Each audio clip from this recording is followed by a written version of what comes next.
നമസ്കാരം. Hema committee report പുറത്തുവന്ന 8ാം നാൾ നടീനടന്മാരുടെ സംഘടനയായ അമ്മ തകർന്നു. ജനറൽ സെക്രട്ടറി സിദ്ദിഖിന് പിന്നാലെ പ്രസിഡന്റ് മോഹൻലാലും രാജിവെച്ചതോടെ എക്സിക്യൂട്ടീവ് കമ്മിറ്റി അംഗങ്ങൾ ഒന്നടങ്കം രാജിവെച്ചു. ഭാരവാഹികൾ ലൈംഗികാരോപണം നേരിട്ടതിന്റെ ധാർമ്മിക ഉത്തരവാദിത്തം ഏറ്റെടുത്താണ് രാജിയെന്ന് സംഘടനയുടെ വാർത്താക്കുറിപ്പിൽ പറയുന്നു. ഇന്ന് സൂപ്പർ പ്രൈം ടൈം ചർച്ച ചെയ്യുന്നു. താരവാഴ്ച തീർന്നോ? നീതിയുടെ കുത്തൊഴുക്കിൽ കടപുഴകിയോ? കാലം കാത്തുവെച്ച കാവ്യനീതിയോ? ചൂഷകരെല്ലാം പുറത്തേക്കോ? ഈ ചർച്ചയിൽ സംവിധായകൻ ശ്രീ ആഷിഖ് അബു, അതുപോലെ തന്നെ മുൻകാല അഭിനേത്രി ശ്രീമതി ഉഷ, മുതിർന്ന മാധ്യമപ്രവർത്തക ശ്രീമതി ധന്യ രാജേന്ദ്രൻ, കോൺഗ്രസിന് വേണ്ടി ജിൻഡോ ജോൺ, BJPക്ക് വേണ്ടി സന്ദീപ് വാര്യർ, നിരീക്ഷകൻ രാഹുൽ ഈശ്വർ തുടങ്ങിയവർ. ആദ്യം ശ്രീ ആഷിഖ് അബു, സാധാരണ നിലയിൽ ഒരു സംഘടനയുടെ പ്രതിസന്ധി ആരെയും സന്തോഷിപ്പിക്കുന്നതല്ല. പക്ഷേ ഇവിടെ അമ്മ എന്ന സംഘടന നീതിക്ക് വേണ്ടി നിൽക്കുന്നതിൽ പരാജയപ്പെട്ടു പോയി എന്നുള്ളത് അവിതർക്കിതമാണ്. അത് ഒറ്റപ്പെട്ടതോ ആദ്യത്തെയോ സംഭവമല്ല. നടി ആക്രമിക്കപ്പെട്ട സംഭവം കേരളത്തിൻ്റെ മനസാക്ഷിയെ ആകെ പിടിച്ചുലച്ചതാണ്. പക്ഷേ അവിടെയും അമ്മ നീതിയുടെ പക്ഷത്ത് നിൽക്കുന്നതിൽ പരാജയപ്പെട്ടു പോയി. അതുകൊണ്ടാണ് ആക്രമണത്തിനിരയായ നടി തന്നെ ആ സംഘടനയിൽ നിന്ന് രാജിവെച്ച് പുറത്തുപോയത്. അവർക്കൊപ്പമുണ്ടായിരുന്ന ആളുകൾ പുറത്തുപോയി. കുറച്ചു കാലം കൂടി ഫൈറ്റ് ചെയ്തതിന് ശേഷം പറ്റില്ല എന്ന് പ്രഖ്യാപിച്ച് പാർവതി പുറത്തുപോയി. ഏറ്റവും ഒടുവിൽ ഹേമ കമ്മിറ്റി റിപ്പോർട്ട് ഉണ്ടായപ്പോൾ ആ റിപ്പോർട്ടിനെ കുറിച്ച് അത് പുറത്തുവിടണം എന്ന അഭിപ്രായം പറയാൻ ഈ സംഘടനയ്ക്ക് കഴിഞ്ഞില്ല. പകുതിയിലധികം വനിതകളുള്ള ഈ സംഘടനയ്ക്ക് അത് പുറത്തു വന്നതിന് ശേഷം ശരിയായ നിലയിൽ പ്രതികരിക്കാൻ പോലും കഴിയാതെ ഒടുവിൽ ഭാരവാഹികൾ ലൈംഗിക അതിക്രമം നേരിട്ടതിൽ ധാർമ്മിക ഉത്തരവാദിത്തം ഏറ്റെടുത്ത ഈ സംഘടനയുടെ എക്സിക്യൂട്ടീവ് കമ്മിറ്റി പിരിച്ചുവിടപ്പെടുമ്പോൾ അതിലൊരു കാവ്യനീതിയില്ലേ? ഉണ്ട്. സത്യത്തില് വലിയ പ്രതിഷേധങ്ങൾക്കൊടുവിലാണ് പാർവതിയും റിമയും ഗീതവും ഈ പറയുന്ന നമ്മുടെ സുഹൃത്തായിട്ടുള്ള കുട്ടിയൊക്കെ ആ സംഘടനയിൽ നിന്ന് ഇറങ്ങിപ്പോരുന്നത്. അവരൊരു പ്രതിഷേധത്തിൻ്റെ ഭാഗമായിട്ട് ഇറങ്ങിപ്പോകുന്നുണ്ട്. അപ്പോൾ ഈ ഒരു ഘട്ടം എന്ന് പറയുന്നത് എനിക്ക് തോന്നുന്നത് ഒരു നവീകരണ പ്രക്രിയ അത് ഈ ഹേമ കമ്മിറ്റി റിപ്പോർട്ടിൻ്റെ രൂപത്തിൽ തുടങ്ങാനാണ് നമുക്ക് ഈ കാലഘട്ടം നമ്മളോട് ആവശ്യപ്പെടുന്നതെന്ന് തോന്നുന്നു. കാരണം ഇത് കുറേ വർഷങ്ങളായിട്ട് ഇതിപ്പോൾ തുടങ്ങിയ ഒരു സിസ്റ്റമിക് പ്രശ്നമല്ല. കുറേ വർഷങ്ങളായിട്ട് സിനിമ മേഖലയിൽ നിലനിൽക്കുന്ന സിസ്റ്റമിക് ആയിട്ടുള്ള ഒരുപാട് തരം പ്രശ്നങ്ങളുണ്ട്. അപ്പോൾ അത് എനിക്ക് തോന്നുന്നു ഹേമ കമ്മിറ്റി അത് കൃത്യമായിട്ട് പഠിക്കുകയും അതും ഇതിൻ്റെ കൂടെ ഈ പറയുന്ന എല്ലാ തരത്തിലുള്ള ക്രിമിനൽ ആക്ടിവിറ്റീസിൻ്റെ കൂടെയും അത്ര തന്നെ പ്രാധാന്യത്തിൽ അത് പറയുന്നുണ്ട്. അപ്പോൾ എല്ലാ തരത്തിലും ഒരു കാവ്യനീതിക്കപ്പുറം ഒരു വലിയ നവീകരണ പ്രക്രിയയുടെ ഒരു തുടക്കമായിട്ടാണ് എനിക്ക് വ്യക്തിപരമായി തോന്നുന്നത്. പക്ഷേ നമ്മൾ എന്തുകൊണ്ട് അമ്മ എന്ന് പറയുന്ന സംഘടന പരാജയപ്പെട്ടു എന്ന ഒരു ചോദ്യം ഉയരുമ്പോൾ ആവർത്തിച്ച് അതിലെ അംഗങ്ങളുടെ അവകാശങ്ങളെ പ്രൊട്ടക്റ്റ് ചെയ്യാൻ എന്തുകൊണ്ട് കഴിയാതെ പോയി എന്ന ചോദ്യം സ്വാഭാവികമായും ഉയരേണ്ടതല്ലേ? നടി ആക്രമിക്കപ്പെട്ട സംഭവത്തിൽ അമ്മയിലെ അംഗങ്ങൾ അല്ലെങ്കിൽ അതിൻ്റെ താക്കോൽ സ്ഥാനത്തിരുന്ന ആളുകൾ എടുത്ത പല നിലപാടുകളും പൊതുസമൂഹത്തിന് മുമ്പിൽ വന്നതാണ്, ചർച്ചയായതാണ്. ഞങ്ങൾ ഇരയ്ക്കൊപ്പം നിൽക്കും, പക്ഷേ ആരോപിതന് വേണ്ടി പ്രാർത്ഥിക്കുമെന്ന് പറയുന്ന ഒരു നില, രണ്ടുപേരും ഞങ്ങളുടെ മക്കളാണെന്ന് പറയുന്ന നില, അത് നീതി എന്തോ അത് ഞങ്ങൾക്ക് ബാധകമല്ല, മറിച്ച് രണ്ടുപേരും ഞങ്ങൾക്ക് വേണ്ടപ്പെട്ടവർ എന്ന തരത്തിലുള്ള സമീപനം. അതൊരു ചാരിറ്റബിൾ ഓർഗനൈസേഷനാണെന്നൊക്കെ പറയാമെങ്കിൽ പോലും അക്കൗണ്ടബിലിറ്റി എന്ന് പറയുന്നത് പൊതുസമൂഹത്തിൽ പ്രവർത്തിക്കേണ്ട എല്ലാ സംഘടനകൾക്കും വേണ്ടതാണ്. അതുകൊണ്ട് എന്തുകൊണ്ട് അമ്മ പരാജയപ്പെട്ടു എന്നുള്ളതും സ്വാഭാവികമായും ഉയരുന്നൊരു ചോദ്യമല്ലേ? തീർച്ചയായിട്ടും അത് തന്നെയാണ് ചോദ്യം. കാരണം ഏറ്റവും വലിയ, ഏറ്റവും സമ്പത്തുള്ള, എല്ലാ തരത്തിലും പ്രബലമായ ഒരു സംഘടനയാണ് ഈ നടീനടന്മാരുടെ ഈ അസോസിയേഷൻ.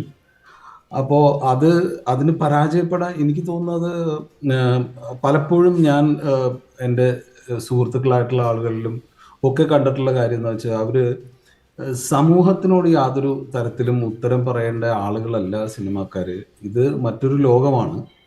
അപ്പോൾ നമ്മൾക്ക് ഇവിടെ അതുകൊണ്ടാണ് ഈ തറവാട്, കുടുംബം എന്നൊക്കെ പറഞ്ഞിട്ട് അതിനെ ആ രൂപത്തിൽ അതിനെ റൊമാൻറ്റിസൈസ് ചെയ്ത് ഇവിടെ എല്ലാം വളരെ നല്ല രീതിയിൽ നടക്കുന്നു എന്നുള്ളൊരു പ്രതീതി ജനിപ്പിച്ച്, അതുകൂടാതെ ഈ നേതൃത്വത്തിൽ ഇരിക്കുന്ന ആളുകളെ സംബന്ധിച്ചിടത്തോളം പലപ്പോഴും ഒരു പൊതുപ്രവർത്തന രംഗത്തോ ഒരു സംഘാടന രംഗത്തോ ഒന്നും കൃത്യമായിട്ട്, അതായത് നീതിപൂർവകമായിട്ട് പ്രവർത്തിച്ച പരിചയം ഉണ്ടാവണമെന്നില്ല.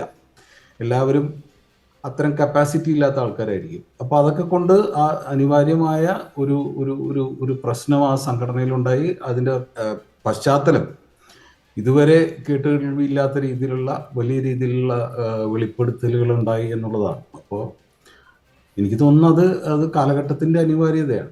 തീർച്ചയായും കാലഘട്ടത്തിൻ്റെ അനിവാര്യത എന്നുള്ളതാണ് ഏറ്റവും ചെറിയ വാചകത്തിൽ അത് പറയാനുള്ളത്. ദയവായി തുടരണം ആഷിഖ്. ധന്യ, വളരെ കാലമായി WCC അമ്മ മലയാള സിനിമയിൽ നേരിടുന്ന പ്രത്യേകിച്ച് സ്ത്രീ ചൂഷണം സവിശേഷമായി പരിശോധിച്ചുകൊണ്ടിരിക്കുന്ന ഒരു മാധ്യമ പ്രവർത്തകയാണല്ലോ താങ്കൾ.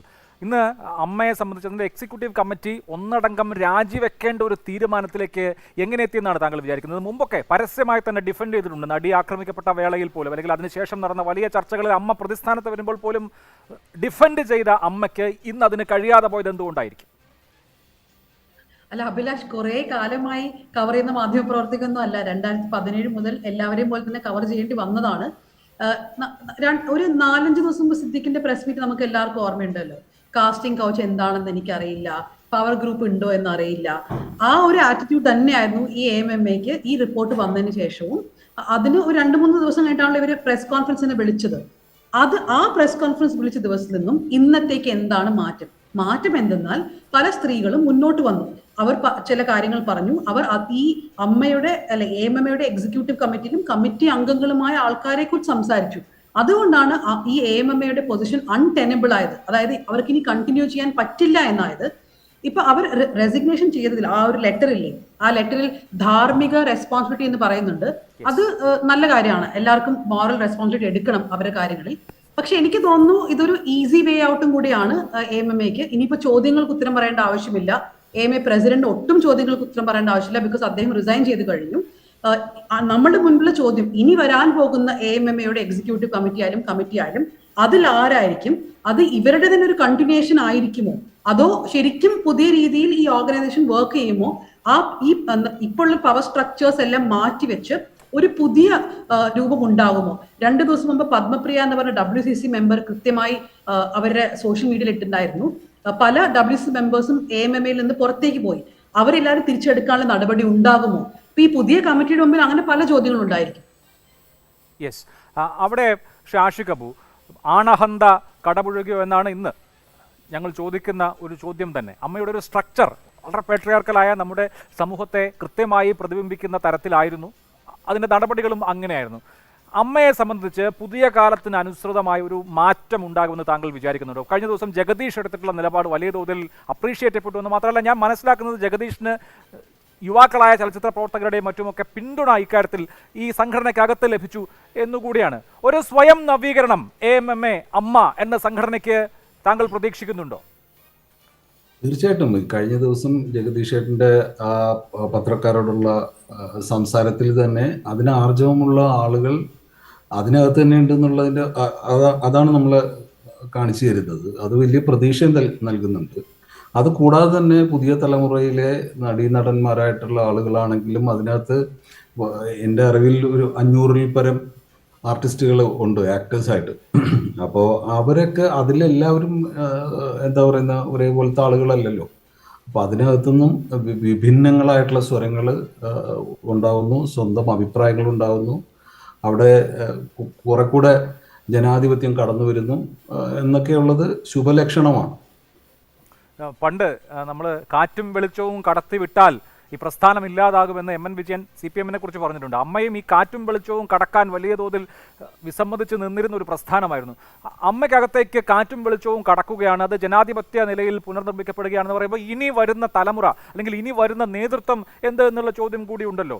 ഇപ്പോൾ വളരെ സെൻസിറ്റീവായി സെൻസിബിളായി വർത്തമാനം പറയുന്ന ചലച്ചിത്ര പ്രവർത്തകരുണ്ട്. അവർ ഈ സംഘടനയുടെ തലപ്പത്തേക്ക് വരികയാണ്, അവർ ആ ഉത്തരവാദിത്വം ഏറ്റെടുക്കുകയാണെന്ന് താങ്കൾക്ക് തോന്നുന്നുണ്ടോ? അല്ല, അവിടെയും അത് ആ സംഘടന എടുക്കേണ്ട ജനാധിപത്യ തീരുമാനമാണ്. അതിനകത്ത് ഇപ്പം ഈ പറഞ്ഞ പോലെ പല ആളുകൾക്കും നിറയെ ജോലികൾ ഉള്ളതുകൊണ്ട് ഇതിന് സമയം കണ്ടെത്തുകയൊക്കെ പ്രയാസമായിരിക്കും. എല്ലാവർക്കും ഇതൊരു വലിയ ഉത്തരവാദിത്തമാണല്ലോ. ഇനി കുറെ കൂടെ ഓഡിറ്റ് ചെയ്യപ്പെടുന്ന ഒരു സംഘടനയായിട്ട് ഇത് മാറും. അപ്പോൾ സ്വാഭാവികമായിട്ടും അതിൻ്റെ ഉത്തരവാദിത്തം ഏറ്റെടുക്കാൻ ആര് തയ്യാറാവുന്നുള്ള ഒരു പ്രധാനപ്പെട്ട കാര്യമാണ്. അതിലുപരി ഇതിന്റെ ഡിസിഷൻ പറയേണ്ടത് ഒരു നോമിനേഷൻ, ഒരാൾ മറ്റേയാളെ നോമിനേറ്റ് ചെയ്യുന്ന പോലത്തെ ഒരു സംഗതികളല്ലാതെ ജനാധിപത്യ രീതിയിൽ ആർക്കും മത്സരിക്കാവുന്ന, ആർക്കും സ്വന്തം അഭിപ്രായങ്ങൾ പറയാവുന്ന രീതിയിലുള്ള എന്തെങ്കിലും തരത്തിലൊരു സമ്പ്രദായം കണ്ടെത്താനാവുമല്ലോ. അത് അവർ ചെയ്യുന്നതാണ് എൻ്റെ പ്രതീക്ഷ. തീർച്ചയായും. ഉഷ ഹസീന നടി നമ്മോടൊപ്പമുണ്ട്. ശ്രീമതി ഉഷ, താങ്കൾ തന്നെ മുൻപ് പറഞ്ഞിട്ടുള്ള അഭിപ്രായ പ്രകടനങ്ങളൊക്കെ ഉണ്ട്. ഇന്നിപ്പോൾ അമ്മ എന്ന സംഘടനയുടെ നേതൃത്വം രാജിവെച്ചിരിക്കുന്നു, അതിൻ്റെ എക്സിക്യൂട്ടീവ് കമ്മിറ്റി രാജിവെച്ചിരിക്കുന്നു, മോഹൻലാൽ രാജിവെച്ചിരിക്കുന്നു, മറ്റ് ഭാരവാഹികൾ രാജിവെച്ചിരിക്കുന്നു. ഇത് ശുഭകരമായ ഒരു തുടക്കത്തിന് വേണ്ടിയാകുമെന്ന് വിചാരിക്കുന്നുണ്ടോ? ഇതുവരെ അതൊരു പവർ ഗ്രൂപ്പായി നിലനിന്നിരുന്ന ആളുകളുടെ അധീശത്വമുള്ള സംവിധാനമായിരുന്നെങ്കിൽ ഇനി നാളെ സ്ത്രീകളുടെയും മുഴുവൻ ആളുകളുടെയും താല്പര്യങ്ങളെ പ്രതിനിധീകരിക്കുന്ന നീതിബോധത്തിന് വേണ്ടി നിലകൊള്ളുന്ന ഒരു സംഘടനയായി ഒരു പുനർനവീകരണം ആ സംഘടനയ്ക്ക് ഉണ്ടാകും എന്ന് പ്രതീക്ഷിക്കുന്നുണ്ടോ?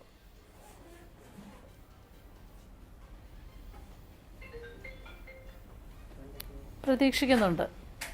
കാരണം ഇനി വരുന്ന ഭരണസമിതിയിൽ അത്തരം ആൾക്കാർ വരണം. ഭാരവാഹികളായിട്ടും എക്സിക്യൂട്ടീവ് അംഗങ്ങളായിട്ടും വരേണ്ടത് അത്തരത്തിലുള്ള ആൾക്കാർ വന്നു കഴിഞ്ഞാൽ തീർച്ചയായിട്ടും ഞാൻ തുടക്കം മുതൽ അമ്മ സംഘടനയെ മോശമാണെന്നോ ഒന്നും പറഞ്ഞിട്ടില്ല.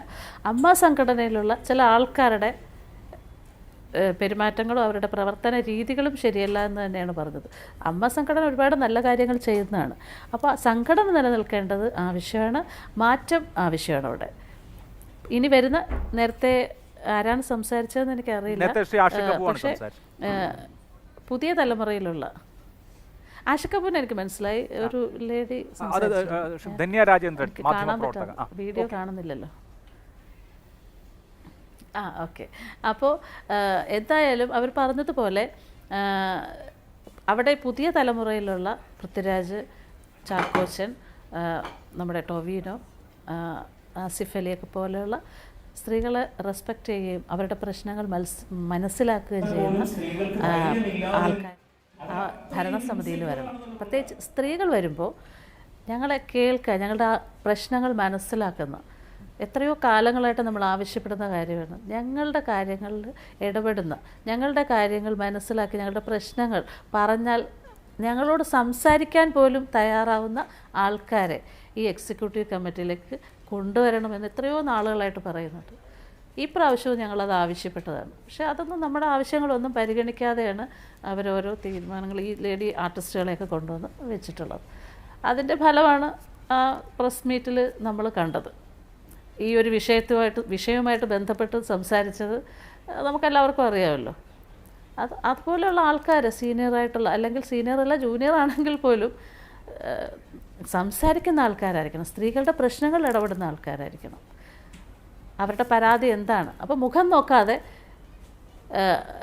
സംസാരിക്കുകയും കംപ്ലൈൻറ്റ് പറയുന്ന ആർട്ടിസ്റ്റ് അല്ല സ്ത്രീ ആർട്ടിസ്റ്റ് അവർ പറയുന്നത് എന്താണ് അതിൻ്റെ ഗൗരവം മനസ്സിലാക്കിയിട്ട് അവരോട് ചോദ്യം ചെയ്യാനുള്ള ചങ്കൂറ്റം ഉണ്ടാവണം.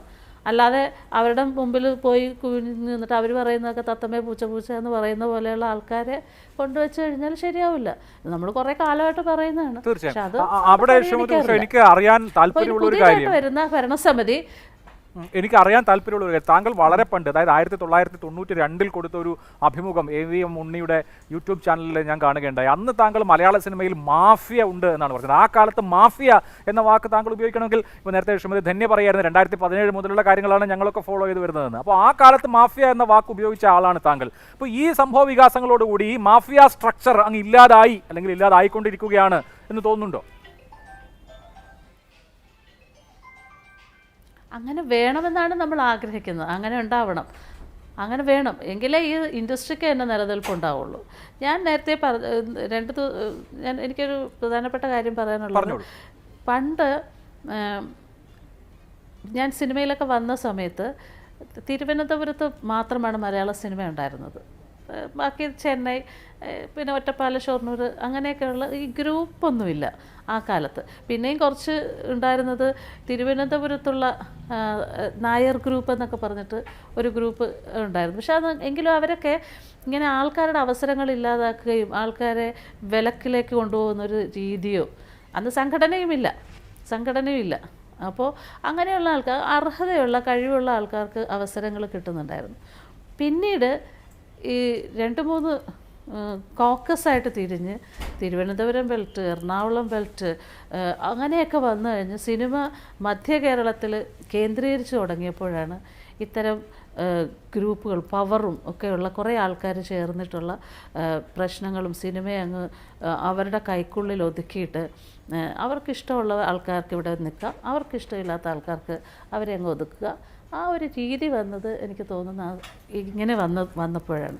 മുൻപൊന്നും അങ്ങനെയില്ലായിരുന്നു. ഞാൻ ആ വീഡിയോയിൽ പറഞ്ഞത് ആ കാലത്ത് എനിക്കുണ്ടായ അനുഭവങ്ങളും ഞാൻ നേരിട്ട പ്രശ്നങ്ങളും അന്ന് ആരും സഹായിക്കാനുണ്ടായിട്ടില്ല. നമ്മൾ ഒറ്റപ്പെട്ടു പോയി. നമ്മളുടെ കൂടെ നിന്ന ആൾക്കാർ പോലും നമ്മളെ ഒറ്റപ്പെടുത്തിയിട്ട് ബാക്കിയുള്ള പ്രശ്നങ്ങളിൽ അവരെല്ലാം കാലുമാറുക ചെയ്തത്. അപ്പോൾ എനിക്ക് ഒരുപാട് പ്രശ്നങ്ങളും ബുദ്ധിമുട്ടുകളും ഒക്കെ ഉണ്ടായിട്ടുണ്ടായിരുന്നു. അതിനെ സംബന്ധിച്ചിടത്തും പിന്നീട് സംഘടനയിലൊക്കെ ഉണ്ടായ എൻ്റെ പ്രതികരണവും ഞാൻ ഓരോ കാര്യങ്ങൾക്ക് പ്രതികരിക്കുകയും പ്രശ്നങ്ങൾ കൈചൂണ്ടി സംസാരിച്ചു എന്നൊക്കെ പറയുന്നത്. ഭയങ്കര അഹങ്കാരിയാണ് പല കാര്യങ്ങൾക്കും. അപ്പോൾ അത്തരത്തിൽ വന്നപ്പോഴത്തേക്കൊക്കെയാണ് നമ്മൾ പോലും അറിയുന്നില്ല നമ്മൾക്ക് അവസരങ്ങൾ നഷ്ടപ്പെടുന്നതും നമ്മളെ വിലക്കിയിരിക്കുകയാണെന്നൊന്നും നമുക്കറിയത്തില്ല. അങ്ങനെയൊക്കെ ഉണ്ടായിട്ടുണ്ട്. പിന്നീട് നമ്മുടെ സുഹൃത്തുക്കളായ സിനിമാ പ്രവർത്തകർ പറയും അവരുടെ സിനിമകളിലൊക്കെ വയ്ക്കുമ്പോൾ വേണ്ട എന്ന് പറയുന്നു. അപ്പോൾ കുറേ ആൾക്കാർ ചേർന്നിട്ടാണ് അത് ചെയ്തിട്ടുള്ളതെന്നൊക്കെ നമുക്കറിയാം. അതാണ് അറിയുന്നത്. തീർച്ചയായിട്ടും അത് താങ്കളുടെ വ്യക്തിപരമായ അനുഭവം കൂടിയാണ്. അതൊക്കെ മാറണം. ഈ ഇൻഡസ്ട്രി നല്ല ഞാൻ പറയട്ടെ, ഞാൻ ഒന്ന് പറഞ്ഞോട്ടെ, അത്തരത്തിലുള്ള കാര്യങ്ങളെല്ലാം മാറി പുതിയ ഭരണസമിതിയിൽ നല്ല യുവാക്കളായ ഭരണാധികാരികളൊക്കെ വന്ന് ഈ സംഘടന നല്ല രീതിയിൽ മുമ്പോട്ട് പോകുമെന്ന് തന്നെയാണ്, അങ്ങനെ വന്നു കഴിഞ്ഞാൽ പോകുമെന്ന് തന്നെയാണ് എൻ്റെ വിശ്വാസം. തീർച്ചയായും. ശ്രീ രാഹുൽ ഈശ്വർ, ഇന്നുണ്ടായ ഏറ്റവും വലിയ സംഭവ വികാസം എന്ന് പറയുന്നത് അമ്മ ഭരണസമിതി ഒന്നടങ്കം രാജിവെച്ചിരിക്കുന്നു എന്നുള്ളതാണ്. അപ്പോൾ എന്തുകൊണ്ട് എന്നുള്ള ചോദ്യത്തിൻ്റെ ഉത്തരം അമ്മ സംഘടന തന്നെ വിശദീകരിക്കുന്നുണ്ട്, അതിൻ്റെ ഭരണസമിതി തന്നെ വിശദീകരിക്കുന്നുണ്ട്. ഭാരവാഹികൾക്കെതിരെ ലൈംഗിക അധിക്ഷേപം വന്നപ്പോൾ അതിൻ്റെ ധാർമ്മിക ഉത്തരവാദിത്വം ഏറ്റെടുക്കുന്നു. ആദ്യം ജനറൽ സെക്രട്ടറിക്കെതിരെ വന്നു. ജനറൽ സെക്രട്ടറി ആരോപണ വിധേയനായാൽ പകരം വരേണ്ടത് ജോയിൻറ്റ് സെക്രട്ടറിയാണ്. പിറ്റേ ദിവസം ജോയിൻറ്റ് സെക്രട്ടറിക്കെതിരെ വന്നു. നാളെ ഇനി ഒരാൾ ചാർജ് എടുത്താൽ അയാൾക്കെതിരെ വരുമോ ഇല്ലയോ എന്ന് ഉറപ്പില്ല. അപ്പോൾ ഇങ്ങനെ ഒരു സംഘടന തന്നെ ഹൈമ കമ്മിറ്റി റിപ്പോർട്ട് പുറത്തു വന്ന 8-ാം ദിവസം ഇല്ലാതാവുന്ന നില, അല്ലെങ്കിൽ അതിന് അഡ്ഹോക് കമ്മിറ്റി വരേണ്ട അവസ്ഥ എന്ന് പറയുന്നത് സ്ഫോടനാത്മകമാണ്. ഇത് കലങ്ങി തെളിയാൻ വേണ്ടിയാണെന്ന് വിചാരിക്കുന്നുണ്ടോ? ഇന്ത്യൻ ക്രിക്കറ്റ് രംഗം വാതുവെപ്പിൻ്റെ വിവാദം ഓർമ്മയുണ്ടാവും. അതിന് ഒരുപാട് ആടി ഉലഞ്ഞു. പിന്നീട് ശക്തമായൊരു തിരിച്ചുവരവ് നടത്തിയതുപോലെ നമ്മുടെ മലയാള സിനിമയും ഒരുപക്ഷെ ആടി ഉലഞ്ഞിട്ടുണ്ട്. മലയാള സിനിമയുടെ സമീപകാലത്തെ ഏറ്റവും വലിയ പ്രതിസന്ധി ഘട്ടങ്ങളിൽ ഒന്നുകൂടിയാണ് കടന്നു പോകുന്നത്. അല്ലെന്ന് പറഞ്ഞിട്ട് കാര്യമില്ല, അതാണ് വാസ്തവം. എന്നാൽ ഈ സിനിമാ രംഗം, നമുക്കെല്ലാം ഇഷ്ടമുള്ള സിനിമാ രംഗം ശക്തമായ രീതിയിൽ തിരിച്ചു വരുമെന്ന് തന്നെയാണ് പ്രതീക്ഷ. അവിടെയാണ് അമ്മയിലെ അംഗങ്ങളെടുത്ത ഏറ്റവും ധാർമ്മികമായ നിലപാടിനെ പോലും നമ്മൾ കളിയാക്കുകയോ അല്ലെങ്കിൽ മോശവൽക്കരിക്കുകയോ ചെയ്യരുത്. അമ്മയുടെ ഐക്യദാർഢ്യം കൂടെയാണ്, അവരുടെ ധാർമ്മികതയാണ്, അവരുടെ കൂടെ ഉള്ളവരുടെ ഐക്യദാർഢ്യം കൂടെയാണ്. അപ്പോൾ അവർ ഒരുമിച്ച് നിൽക്കണം. അതിനിടെ പ്രശ്നക്കാരുണ്ടാവും. അവിടെയാണ് ശ്രീ സുരേഷ് ഗോപി. അദ്ദേഹം ആലോചിച്ച് നോക്കൂ, വേണമെങ്കിൽ മുകേഷ് മറു പാർട്ടിക്കാരനാണ്, അദ്ദേഹത്തെ തള്ളി പറയാം. പക്ഷേ പറയുന്നത് കോടതി വരട്ടെ, ആരോപണങ്ങളല്ലേ. അപ്പോൾ അങ്ങനെ ഒരു പക്വതയും ബാലൻസും വേണം. ഒരു വരി കൂടെ പറയാൻ അവസരം തരണം. അവിടെയാണ് ശ്രീ പൃഥ്വിരാജിൻ്റെ നിലപാട് പ്രസക്തമാകുന്നത്. പൃഥ്വിരാജ് എല്ലാ ഭാഗങ്ങളെയും ഉൾക്കൊണ്ടുള്ള ഒരു സംസാരമാണ് നടത്തിയത്. പൃഥ്വിരാജ് തൻ്റെ നിലപാട് ശക്തമായി മുമ്പോട്ട് വെച്ചു. വ്യാജ പരാതികൾ എന്നൊരു പ്രശ്നമുണ്ടെങ്കിൽ അവരും അനുഭവിക്കണം. അവർ നടപടി നേരിടണമെന്ന് പോലുമല്ല, ആ വാക്കങ്ങ് ശ്രദ്ധിച്ച് കാണും. ഞാനൊക്കെ പറയുന്ന പോലെ അവരും അനുഭവിക്കണം എന്ന് തിരിച്ചു പറയുന്ന നിലയിൽ ഒരു ബാലൻസ് എടുത്തു. ഈ ബാലൻസ് വേണമെന്നേ പൊതുസമൂഹം പറയാറുള്ളൂ. ഏകപക്ഷീയമായി പുരുഷന്മാരെ കെട്ടിയിട്ടടിക്കരുത്. ആരോപണം വന്നു, പരാതിയായി, കേസായി, കുറ്റക്കാരാണെങ്കിൽ ശിക്ഷിക്കുക, അല്ലെങ്കിൽ വ്യാജ പരാതി കൊടുത്തവരും ശിക്ഷിക്കപ്പെടണം. ഈ ഒരു കാര്യം കൂടെ ശ്രീമതി ഉഷ പറഞ്ഞ പോലെ ഈ തിരുവിതാംകൂർ അല്ലെങ്കിൽ തിരുവനന്തപുരം നായർ ഗ്രൂപ്പിന്റെ ഏറ്റവും വലിയ ആരാധനായ നായകൻ പ്രേം നസീർ ആയിരുന്നു എന്ന് മറക്കരുത്. ഭഗവാൻ ശ്രീകൃഷ്ണനെ പ്രേം നസീർ കണ്ട ഇന്നും ഈ തിരുവിതാംകൂർ നായർ ലോബിയോട് ചോദിച്ചാൽ ഞങ്ങൾ പ്രേം നസീറിനെ ദൈവമാണ് എന്ന് പറയുന്ന വലിയൊരു വിഭാഗമായിരുന്നു. അതുകൊണ്ട് എല്ലാവരും കുഴപ്പക്കാരായിരുന്നില്ലെന്നാണ് അവർ പറഞ്ഞത്. അല്ല, ഞാൻ പറഞ്ഞ അതാണ്. പലപ്പോഴും അങ്ങനെ ശ്രീ തിലകൻ അടക്കമുള്ള പലരും പറയാറുണ്ട് തിരുവനന്തപുരം നായർ അല്ലെങ്കിൽ തിരുവിതാംകൂർ നായർ ഗ്രൂപ്പ്. ഇതിൽ ഏറ്റവും വലിയ അഡലേഷൻ ഞാൻ ഈ പറയപ്പെടുന്നവരോട് സംസാരിച്ചിട്ടുണ്ട്. പ്രേം നസീർ സാറ് ദൈവമാണ്, സാറിനെ കണ്ടിട്ടാണ് ഞങ്ങൾ സിനിമയിൽ വന്നതെന്നൊക്കെ പറയുന്നവരാണ്. അപ്പോൾ ഒരു സെൻസ് ഓഫ് ബാലൻസിൽ കൊണ്ടുപോകണം. പൃഥ്വിരാജിന്റെ നിലപാട് സ്വാഗതാർഹമാണ്. ആ ബാലൻസ് ഇല്ലാതെ പോകരുത്. പിന്നീട് ഒരു വരി കൂടി, ഇതിന്റെ ഇടയ്ക്ക് എപ്പോഴും അഭിലാഷ് അടക്കമുള്ളവർ ആ നടിയെ ആക്രമിച്ച കേസ് വിശാലർത്ഥത്തിൽ ഇതിൻ്റെ കൂടെ ആണെങ്കിലും ഇതിന്റെ കൂടെ കൂട്ടിക്കെട്ടി അതിനൊരു മൊമെന്റം ഉണ്ടാക്കാൻ ശ്രമിക്കുന്നത് നമ്മളെല്ലാം കാണുന്നുണ്ട്. അത് മറ്റൊരു കേസാണ്, കോടതിയുടെ അവസാന ഘട്ടത്തിലുമാണ്. അത് വരട്ടെ, അതിന്റെ വിധി നമുക്കറിയില്ല. അവിടെ നിന്നാണ് എല്ലാം തുടങ്ങിയത്. അതുകൊണ്ട് സ്വാഭാവികമായും അത് പോസിറ്റിവിറ്റിയിലേക്ക് പോകാനുള്ള സാധ്യതകളുണ്ട്. ഇപ്പോഴും ഈ അന്വേഷണ ഉദ്യോഗസ്ഥനെ 96 ദിവസം ക്രോസ് ചെയ്തതിനെ കുറിച്ചുള്ള വിശദീകരണം ഇന്ന് ആണ് സുപ്രീം കോടതി തേടിയിരിക്കുന്നത്. അല്ല, ആവട്ടെ, നിയമ നടപടികൾ നടന്നുകൊണ്ടിരിക്കട്ടെ. ഒരു വരി മാത്രം പറയാം. സുരേഷ് ഗോപിയുടെ നന്മയിൽ നമ്മൾ ഇത് എടുക്കണം. എതിർഭാഗത്തുള്ള മുകേഷിനെ പോലും ചേർത്ത് നിർത്തുകയും ആരോപണങ്ങളല്ലേ എന്ന് പറയുക, ആ സുരേഷ് ഗോപിയുടെ നന്മയിൽ പക്വതയിൽ നമ്മൾ ഇത് എടുക്കണം. സുരേഷ് ഗോപിയോടുള്ള സ്നേഹം കൊണ്ടാണോ അതോ സുരേഷ് ഗോപി ഈ ഇന്ത്യ മഹാരാജ്യത്തിന്റെ ചരിത്രത്തിൽ ഇന്നേ വരെ ഒരു കേന്ദ്രമന്ത്രി ഒരു മാധ്യമ പ്രവർത്തകനെ തള്ളുന്ന അല്ലെങ്കിൽ വൈകാരികമായി respond അല്ലെങ്കിൽ ചെയ്യുന്ന മൈക്ക് വ്യക്തിയാണെന്ന് തള്ളി അറിയില്ലേ? മാറ്റുന്ന ഒരു രംഗം അദ്ദേഹം കണ്ടിട്ടുണ്ടോ? വൈകാരികമായി respond ചെയ്യുന്ന ആളാണെന്ന് നമുക്കറിയില്ലേ? അദ്ദേഹം ഈ രാജ്യത്തിന്റെ കേന്ദ്രമന്ത്രിയാണ്. അദ്ദേഹം അങ്ങയുടെ പരിപാടി ഇരുന്നല്ലേ തിലകന്റെ മോൾ പറഞ്ഞത് സുരേഷ് ഗോപിയാണ് ഇത്രയും അല്ല, വർഷങ്ങൾക്കിടയിലും അച്ഛനെ ചിന്താമണിയിലേക്ക് റെഫർ ചെയ്തത് അഭിലാഷിനോട് തന്നെയല്ലേ അദ്ദേഹം കേന്ദ്രമന്ത്രിയാണ്. ജീവിക്കുന്ന ഒരു വ്യക്തിയാണ്. അദ്ദേഹം കേന്ദ്രമന്ത്രിയാണെന്നുള്ളത് അദ്ദേഹം ആലോചിക്കേണ്ട അദ്ദേഹം കാര്യമല്ലേ? ആദ്യം മനുഷ്യനാണ്, അതിനുശേഷമാണ് മന്ത്രി നടനും ഒക്കെ ആവുന്നത്. ഓരോ മനുഷ്യരും ഇരിക്കുന്ന പദവി എന്ന് പറയുന്നത് പ്രധാനപ്പെട്ട കാര്യമാണല്ലോ. അദ്ദേഹത്തിന്റെ നന്മയെ കാണാതിരിക്കരുത്. എന്തെങ്കിലും ടെക്നിക്കാലിറ്റിയുടെ പേരിൽ സുരേഷ് ഗോപി അങ്ങനെ പറഞ്ഞില്ലേ, ഇങ്ങോട്ട് നോക്കിയില്ല എന്നൊന്നും പറയുന്നില്ല.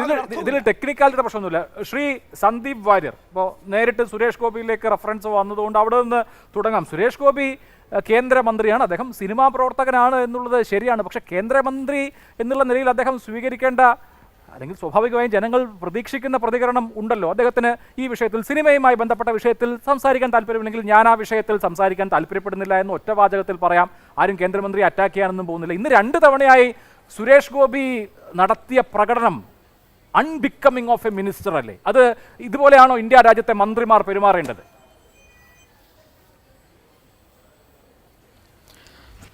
അഭിലാഷ് ഒരല്പസമയം തരണം. ശ്രീ സുരേഷ് ഗോപി ഇപ്പോൾ ഒരു കേന്ദ്രമന്ത്രിയാണ് എന്ന് നിങ്ങളെല്ലാവരും അംഗീകരിക്കുന്നുണ്ടല്ലോ. കഴിഞ്ഞ മാസം ഡൽഹിയിൽ വെച്ച് അദ്ദേഹം നിങ്ങളെയൊക്കെ കാണുന്ന സമയത്ത് മീഡിയ വണ്ണിൻ്റെ പ്രവർത്തകനായിരുന്ന മാധ്യമ പ്രവർത്തകനായിട്ടുള്ള തൗഫീഖ് കാലം അദ്ദേഹത്തോട് ചെയ്തത് എന്താണ്? അഭിലാഷ് കണ്ടതാണല്ലോ. അഭിലാഷ് അടക്കമുള്ള കേരളത്തിലെ മുഴുവൻ മാധ്യമ പ്രവർത്തനം കണ്ടതാണല്ലോ. നിങ്ങൾ 1 മിനിറ്റ് ചർച്ച നടത്തിയോ? തൗഫീഖ് കാലത്തിനെ നിങ്ങൾ നിങ്ങളുടെ സഹപ്രവർത്തകരുടെ ലിസ്റ്റിൽ നിന്ന് മാറ്റി നിർത്തിയോ? നടപടിയെടുത്തോ?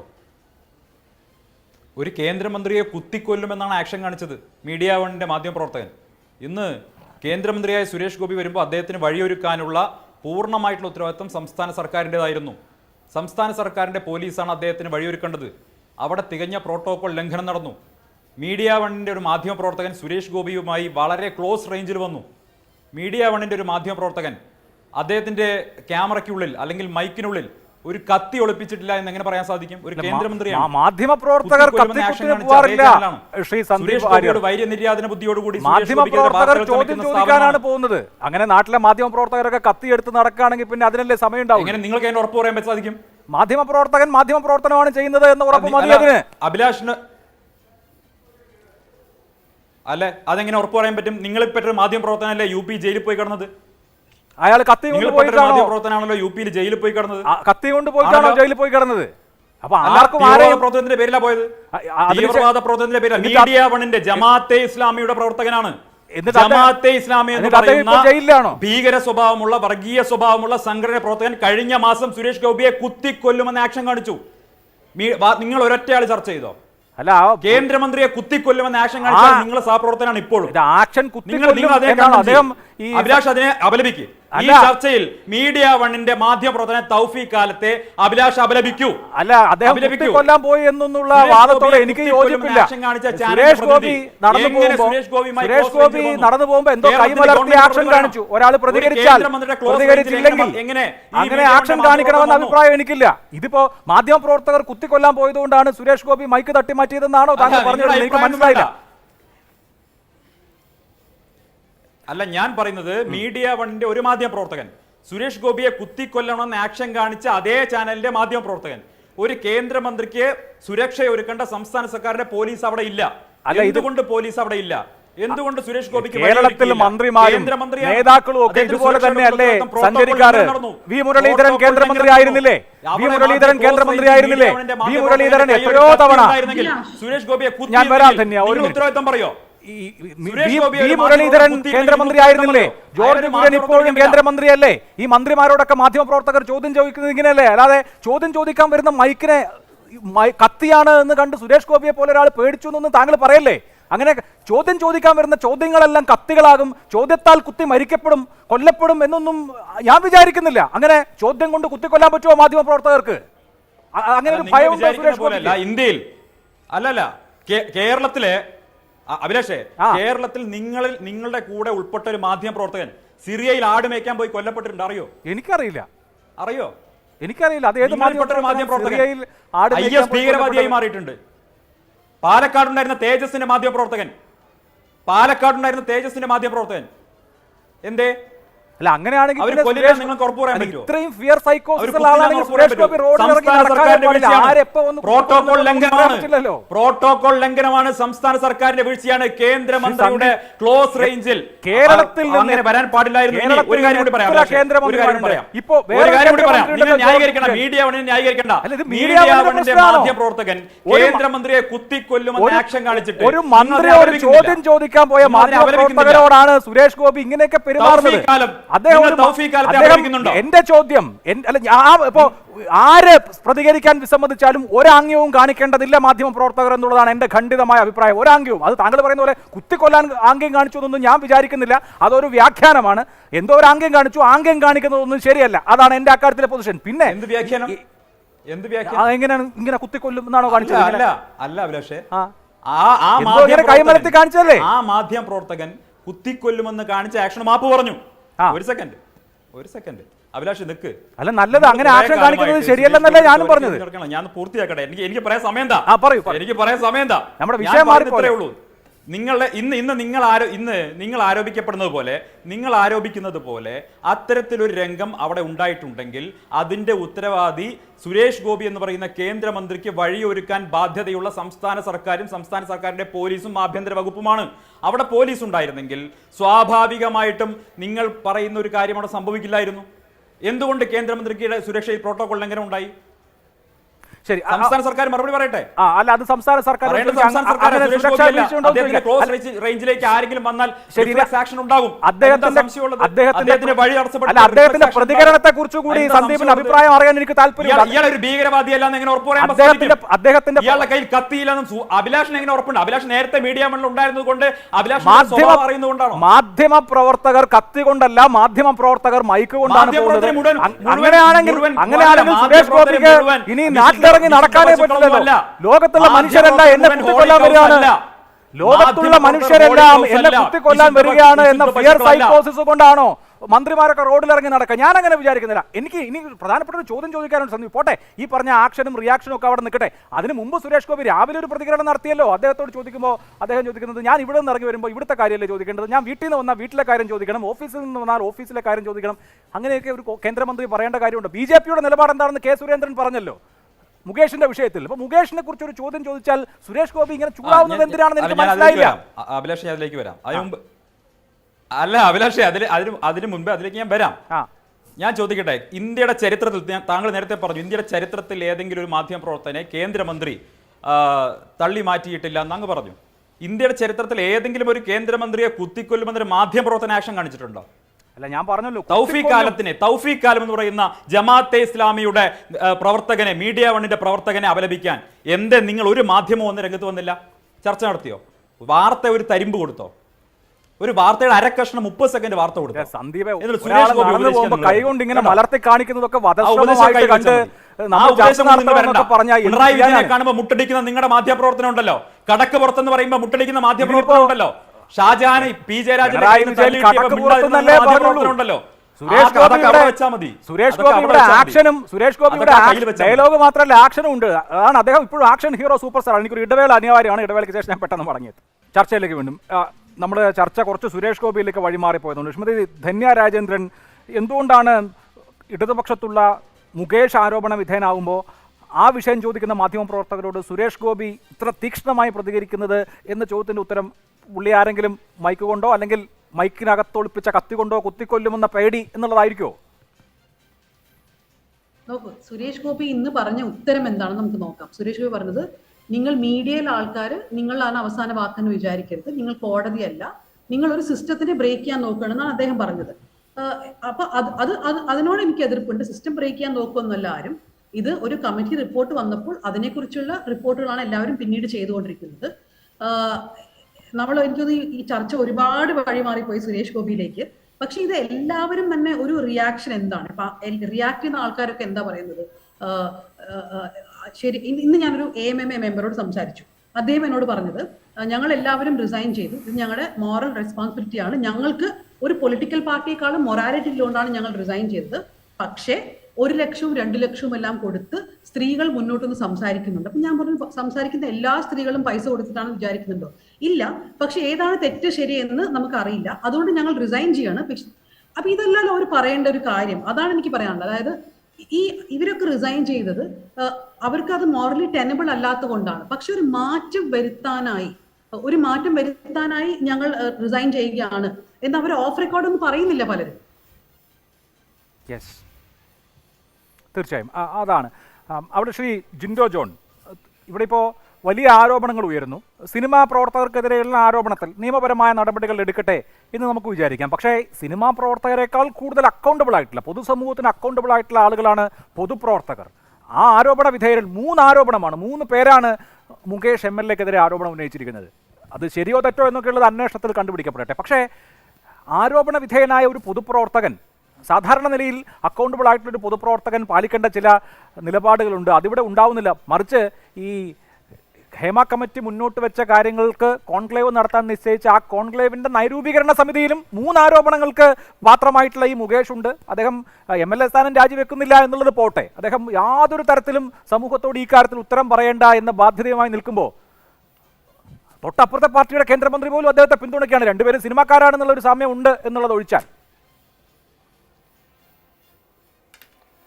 അല്ല അഭിലാഷ്, ഞാൻ ഇതിനെ 2 രീതിയിലാണ് കാണാൻ ആഗ്രഹിക്കുന്നത്. ഒന്ന്, ഇത്രയും വിഷയങ്ങൾ ഉയർന്ന ഈ ചർച്ചയൊക്കെ വന്ന സമയത്ത് ഇതിൻ്റെ ധാർമ്മിക ഉത്തരവാദിത്തം ഏറ്റെടുത്തുകൊണ്ട് അമ്മ എന്നല്ല AMMA എന്ന് പറഞ്ഞ സംഘടനയുടെ ഭാരവാഹികളെല്ലാം ഒന്നടങ്കം രാജിവെച്ച് പോകുന്നു. ഞാൻ മനസ്സിലാക്കുന്നേ അവരെല്ലാവരും രാജിവെച്ച് പോകുന്നത് ഒന്നുകിൽ ഇതിൽ ആരോപണ വിധേയരാകാൻ സാധ്യതയില്ലാത്ത ഒരാൾ പോലും ഇതിൻ്റെ ഭാരവാഹിത്വത്തിൽ ഇല്ല എന്നുള്ള തിരിച്ചറിവിൻ്റെ പുറത്താണോ?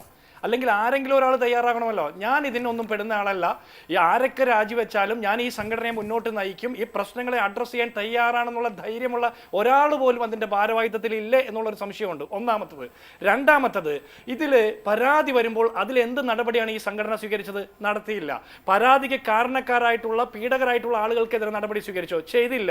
ഇനി ഈ ആളുകളെയൊക്കെ പിന്താങ്ങുന്ന നിലപാടുകളാണ് മുൻകാലങ്ങളെടുത്ത്. നടി ആക്രമിക്കപ്പെട്ട കേസിൽ ആരോപണ വിധേയനോടൊപ്പം നിൽക്കുകയും നടിക്ക് വേണ്ടി പ്രാർത്ഥനാ സഹായം നൽകുമെന്നൊക്കെ പറയുന്ന രീതിയിലുള്ള ലഭ്യമായിട്ടുള്ള നടപടികൾ സ്വീകരിച്ച, നിലപാടുകൾ സ്വീകരിച്ച ആളുകൾ ഇന്ന് പെട്ടെന്ന് എല്ലാവരും കൂടി രാജിവെച്ച് പോകുന്നത് എന്ത് ഉത്തരവാദിത്ത ബോധമാണ് ഇവർക്കുള്ളത്? ഇവർ മോറൽ റെസ്പോൺസിബിലിറ്റി എന്നാണ് ഇതിനൊക്കെ വാഴ്ത്തിപ്പാടുന്നത്.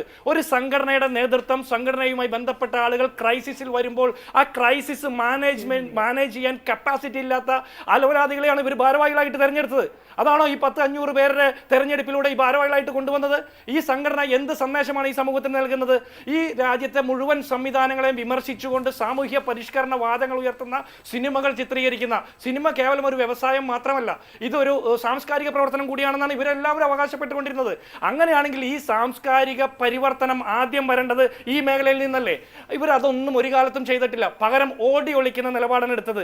ഇത് ഓടി ഒളിച്ചു എന്ന് പറയാൻ തയ്യാറല്ല ഞാൻ. ഈ ആരോപണ വിധേയരായവരെ തള്ളിപ്പറയാൻ തയ്യാറല്ലാത്തത് കൊണ്ട് ഒന്നിച്ച് രാജിവെച്ചുകൊണ്ട് അവർക്കൊരു പിന്തുണ പ്രഖ്യാപിച്ചു എന്നേ കാണാൻ കഴിയുള്ളൂ. ഇവിടെ ദിലീപിന്റെ കേസൊക്കെ ഇവിടെ രാഹുൽ ഈശ്വർ പറയുന്നത് കേട്ടു. ഞാൻ ആലോചിക്കുന്നത്, ഈ ദിലീപിന്റെ കേസ് കൊണ്ടുവന്ന് മൊമെന്റം സൃഷ്ടിക്കാൻ ആളുകൾ ശ്രമിക്കുന്നു എന്നാണ് ഇവർ പറയുന്നത്. കേവലം പൾസർ കട്ടുകൊണ്ട് നടന്ന പൾസർ സുനിക്ക് വേണ്ടിയിട്ട് എന്തായാലും കോടതി മുറിക്കകത്ത് പോലും ഇടപെടലുകൾ നടത്താൻ സംവിധാനങ്ങൾ ഉണ്ടാവില്ലല്ലോ.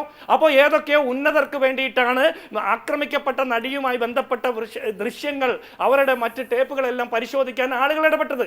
അങ്ങനെ ഉന്നതരായിട്ടുള്ള ആളുകൾ ഇടപെടാൻ മാത്രം പൾസർ കള്ളനായിട്ടുള്ള പൾസർ സുനി ഇത്ര മഹാനായ പ്രമുഖനാണോ? അല്ലല്ലോ. അപ്പൊ ഇതിന്റെ പുറകിൽ വേറെ ആരൊക്കെയുണ്ട്? അതാരാണെന്ന് പൊതുസമൂഹത്തിന്റെ മുമ്പിൽ വരണ്ടേ? ഇവിടെ ഒരു സർക്കാരുണ്ടോ? ഇക്കാര്യത്തിൽ ഈ സംഘടനയോ സിനിമാ സംഘടനകളോ അല്ല പൊതുസമൂഹത്തോട് അക്കൗണ്ടബിൾ ആയിട്ടിരിക്കേണ്ടത് ഒരു സംസ്ഥാന സർക്കാരാണ്. ഈ സർക്കാർ എന്ത് നടപടിയാണ് എടുത്തത്? അരാജകത്വം, തികഞ്ഞ അരാജകത്വമല്ലേ കേരളത്തിൽ? ഓരോ ദിവസവും പുതിയ ആരോപണങ്ങൾ വരുന്നു. ഇതിൽ ശരിയേതാണ് തെറ്റേതാണെന്ന് നമുക്ക് തിരിച്ചറിയാൻ പറ്റാത്ത രീതിയിൽ ഈ സിനിമാ മേഖലയിലെ മുഴുവൻ ആളുകളും ആരോപണത്തിന്റെ നിഴലിൽ നിൽക്കുന്ന സാഹചര്യം സൃഷ്ടിച്ചത് ഈ സർക്കാരാണ് അല്ലേ? ഒരൊറ്റ കാര്യം കൂടി പൂർത്തിയാക്കട്ടെ അഭിലാഷേ. ഇവിടെ സുരേഷ് ഗോപിയെ കുറിച്ച് ചോദിക്കുന്നു. ഇവിടെ സുരേഷ് ഗോപി തികഞ്ഞ ഉത്തരവാദിത്തമില്ലായ്മയാണ് കാണിക്കുന്നത്. സുരേഷ് ഗോപി ഓരോ സ്ഥലത്തു നിന്ന് ഇറങ്ങി വരുമ്പോൾ അതിനനുസരിച്ച് നമ്മൾ ചോദ്യം ചോദിക്കണമെന്ന് പറയാം. അദ്ദേഹത്തിന്റെ കിടപ്പ് മുറിയിൽ നിന്ന് ഇറങ്ങി വന്നാൽ നമ്മൾ എന്തിനെ കുറിച്ച് ചോദിക്കും? അദ്ദേഹത്തിന്റെ വാഷ്റൂമിൽ നിന്ന് വന്നാൽ കേന്ദ്രമന്ത്രിയോട് നമ്മൾ എന്തിനെ കുറിച്ചാണ് ചോദിക്കേണ്ടത്? അദ്ദേഹത്തിന് സുരക്ഷ കൊടുത്തില്ലെന്നാണ് സന്ദീപ് വാര്യരുടെ പ്രയാസം.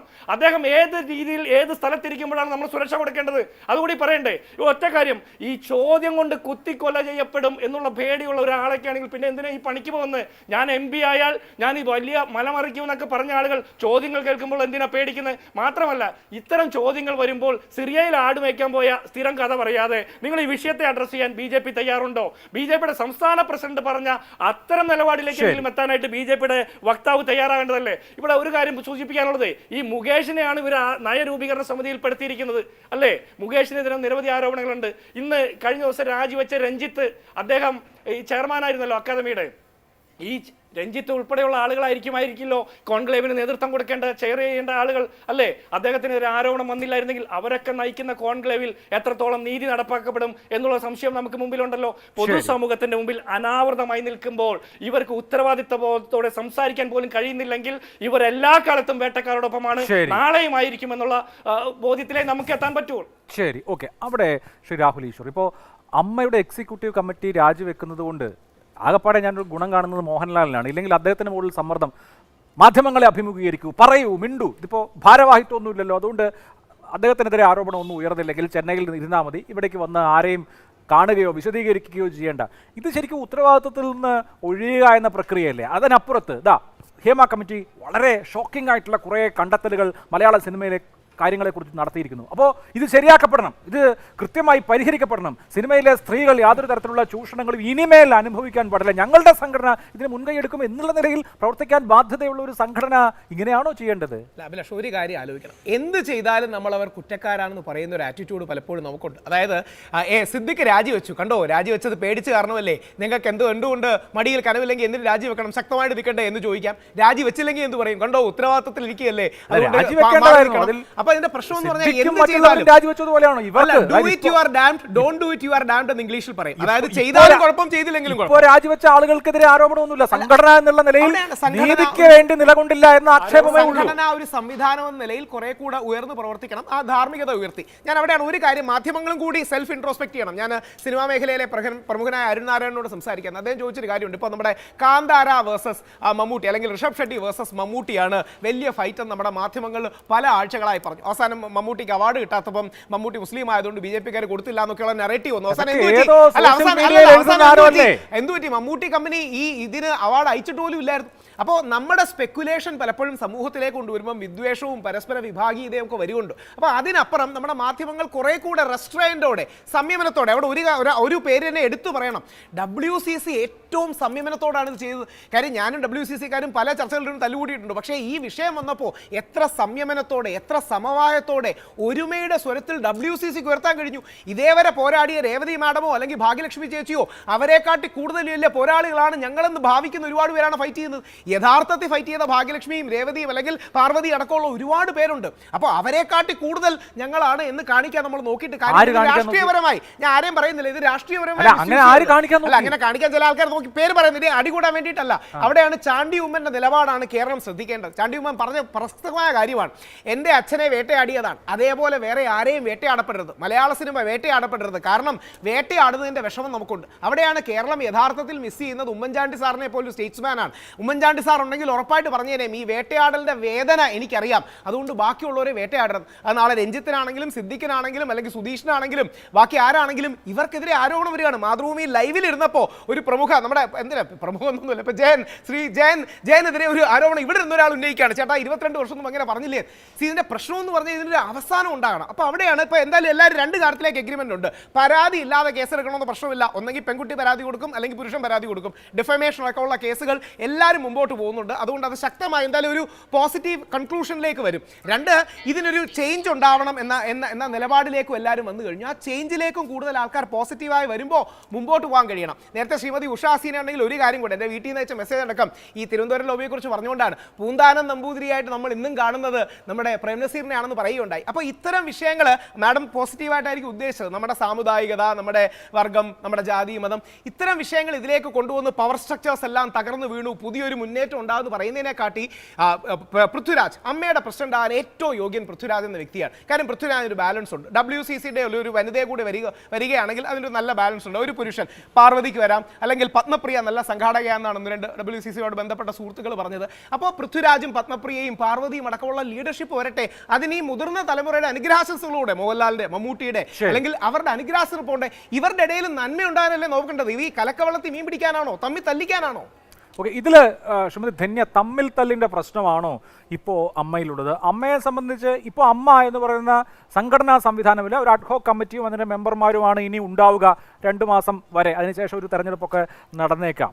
അപ്പോൾ ഈ ഹേമ കമ്മിറ്റി മുന്നോട്ട് വയ്ക്കുന്ന കുറേ കാര്യങ്ങളുണ്ട്, സർക്കാർ പ്രഖ്യാപിച്ചിരിക്കുന്ന കോൺക്ലേവ് ഉണ്ട്, ആരാരുടെ താല്പര്യങ്ങളെ പ്രതിനിധീകരിക്കുമെന്നുള്ള പ്രശ്നമുണ്ട്. സിനിമയിലെ വനിതകളെ റെപ്രസെൻറ്റ് ചെയ്യുക അല്ലെങ്കിൽ അവരുടെ അവകാശങ്ങൾ റെപ്രസെൻറ്റ് ചെയ്യുക എന്ന ഉത്തരവാദിത്വത്തിലേക്ക് അമ്മ എത്തും എന്ന് താങ്കൾ വിചാരിക്കുന്നുണ്ടോ? നോക്കൂ, ഈ AMMA എന്ന സംഘടന എന്ത് ചെയ്യുമെന്ന് എനിക്കറിയില്ല. ബിക്കോസ് അവർ അടുത്ത് ഫോം ചെയ്യുന്ന കമ്മിറ്റി ഏതാണെന്ന് നമുക്കറിയില്ല. പക്ഷെ എനിക്ക് 1-2 കാര്യങ്ങൾ പറയാനുണ്ട്. ഒന്ന്, ഈ ഒരു ഭാഷ, വേട്ടയാടുകയാണ് ആൾക്കാരെ, വേട്ടക്കാർ, ആണുങ്ങളെ വേട്ടയാടുന്നത്, ഈ ഭാഷ എന്ന് നമ്മൾ ഉപയോഗിക്കുന്നത് നിർത്തണം. അതായത് സ്ത്രീകൾ അവരുടെ പ്രശ്നങ്ങൾ മുന്നോട്ട് വന്ന് പറയുമ്പോൾ ഈ ഭാഷയല്ല നമ്മൾ ഉപയോഗിക്കേണ്ടത്. ശരി, നമ്മൾ അവരോട് പറയാണ്, നിങ്ങൾ പറയുന്നത് സത്യമല്ലെങ്കിൽ നിങ്ങൾക്കും പണിഷ്മെന്റ് ഉണ്ടാകും എന്നൊക്കെ പറയുന്നത് ശരി, പക്ഷേ ഈ വേട്ടയാടുക, ഈ വാക്കുകൾ നിർത്തണം ആദ്യം. രണ്ടാമത്തെ കാര്യം, നമ്മൾ ഇത് സെക്ഷൽ ഹാരസ്മെന്റിലേക്ക് മാത്രം എപ്പോഴും ഒതുക്കുകയാണ് ഈ ഡിസ്കഷൻസ് എല്ലാം. ഈ ഹേമ കമ്മിറ്റിയിൽ പോയ സ്ത്രീകൾ പറഞ്ഞത് മറ്റ് പല പ്രശ്നങ്ങളെ കുറിച്ചാണ്. ഇപ്പൊ AMMA എല്ലാവരും റിസൈൻ ചെയ്തല്ലോ. അതായത് അതിൽ 3 ആൾക്കാർക്കെതിരെ സെക്ഷൽ ഹാരസ്മെന്റ് അലിഗേഷൻ വന്നപ്പോൾ റിസൈൻ ചെയ്തു. ചിലപ്പോൾ ഇനിയും നാളെ മറ്റന്നാളെയൊക്കെ കുറെ അലിഗേഷൻസ് വരുമായിരിക്കും.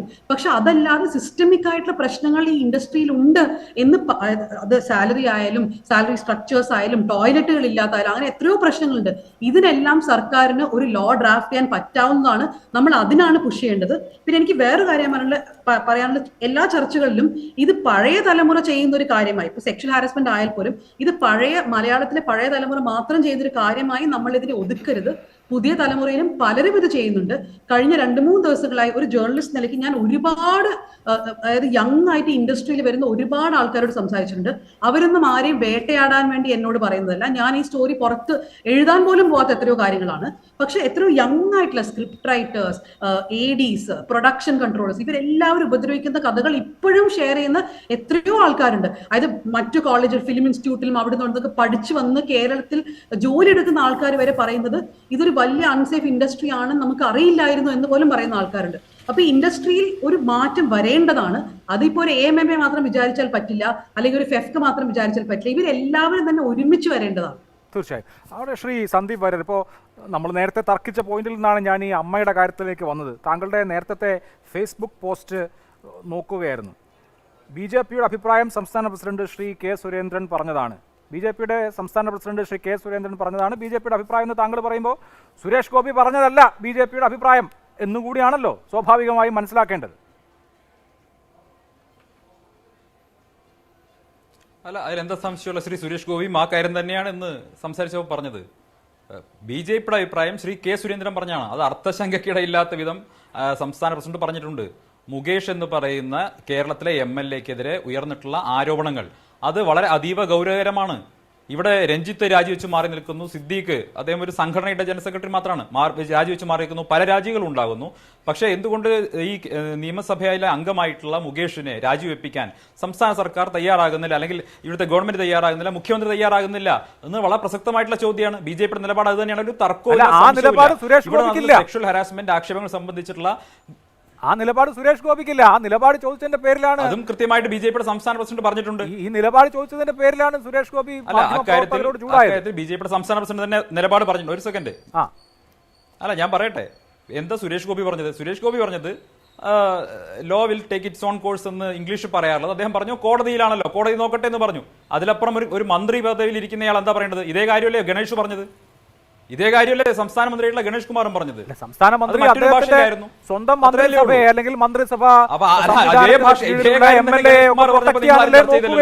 സുരേഷ് ഗോപി വേറൊരു പാർട്ടിയുടെ, നിങ്ങളുടെ പാർട്ടിയുടെ കേന്ദ്രമന്ത്രിയാണ്, BJPയുടെ കേന്ദ്രമന്ത്രിയാണ്. BJPയുടെ കേന്ദ്രമന്ത്രി സ്വാഭാവികമായും BJPയുടെ നിലപാടല്ലേ പറയുക. V. മുരളീധരൻ കേന്ദ്രമന്ത്രിയായിരുന്നപ്പോൾ അദ്ദേഹം BJPയുടെ നിലപാടാണ് പറഞ്ഞത്. ജോർജ് കുര്യൻ കേന്ദ്രമന്ത്രി ആയപ്പോൾ ഇപ്പോൾ കേന്ദ്രമന്ത്രിയാണ് അദ്ദേഹം BJPയുടെ നിലപാടാണ് പറയുന്നത്. സുരേഷ് ഗോപി എന്തിനാണ് സുരേഷ് ഗോപിയുടെ നിലപാട് മുകേഷിന്റെ നിലപാടായി മാറ്റുന്നത്? BJPയുടെ അഭിപ്രായം പറയാൻ പറ്റില്ലാത്ത ആളാണോ സുരേഷ് ഗോപി? അല്ല അഭിലാഷ്, ഞാൻ അതിലേക്ക് വരാം. ഞാൻ ഇന്നിട്ട ഫേസ്ബുക്ക് പോസ്റ്റ് അങ്ങ് നോക്കി. ആ പോസ്റ്റിൽ ഞാൻ പങ്കുവച്ചിട്ടുള്ള ശ്രീ സുരേന്ദ്രന്റെ സംസ്ഥാന അധ്യക്ഷന്റെ വീഡിയോ കൂടി അങ്ങ് കേൾക്കണം. അതിൽ പറഞ്ഞ പ്രധാനപ്പെട്ട കാര്യത്തിലേക്ക് ചർച്ച വരുന്നില്ലല്ലോ. ഞാൻ പറയട്ടെ, ഹേമ കമ്മീഷൻ റിപ്പോർട്ടിൽ കേവലം സെക്ഷൽ അബ്യൂസ്മെന്റുകളെ കുറിച്ച് മാത്രമല്ല പറഞ്ഞിട്ടുള്ളത്, ഡ്രഗ് അബ്യൂസിനെ കുറിച്ച് പറഞ്ഞിട്ടുണ്ട്. വർഷങ്ങൾക്ക് മുമ്പ് ഞാൻ ഇക്കാര്യം പുറത്തു പറഞ്ഞപ്പോൾ, മട്ടാഞ്ചേരി മാഫിയയെ കുറിച്ച് പറഞ്ഞപ്പോൾ കേരളത്തിലെ മാധ്യമങ്ങൾ മുഴുവൻ എൻ്റെ നെഞ്ചത്ത് കയറിയതാണ്. കേരളത്തിലെ നിങ്ങൾ മുഴുവൻ എൻ്റെ നെഞ്ചത്ത് കയറിയതാണ്.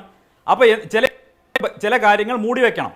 അപ്പോൾ സെക്ഷൽ അബ്യൂസ്മെന്റ് എന്ന് പറയുന്നത് വളരെ ഗുരുതരമായിട്ടുള്ള കാര്യമാണ്. നടപടി വേണം, അന്വേഷണം നടക്കട്ടെ, 100% നടക്കണം.